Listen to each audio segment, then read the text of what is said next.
বাড়িতে কেউ আছেন? কিস্তিরটা আর কে টাকা দেবে? যে লোন নিয়েছে সে তো আর হলো কে নেই। আহারে বেচারি, যাই কোম্পানির তরফ থেকে একটু শোক পালন করে দিই।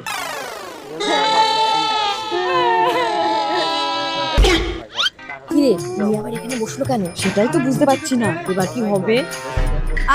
আজকে মনে হয় আপনার কোনো কাজ নেই না? না না, কাজ তো অনেক আছে, কিন্তু আমাদের কোম্পানির কাস্টমার সার্ভিস খুব ভালো, তাই আমি কোম্পানির হয়ে একটু শোক পালন করে দিচ্ছি। কখন যাবে রে? কি জোর পাপ পেয়েছে। আপনাকে একটু জল দেবো? না না থাক, কিছু লাগবে না। না আর তো সহ্য করতে পারছি না, দিয়েই দি।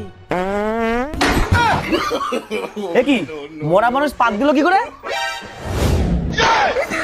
দিন এইবার কিস্তির টাকা।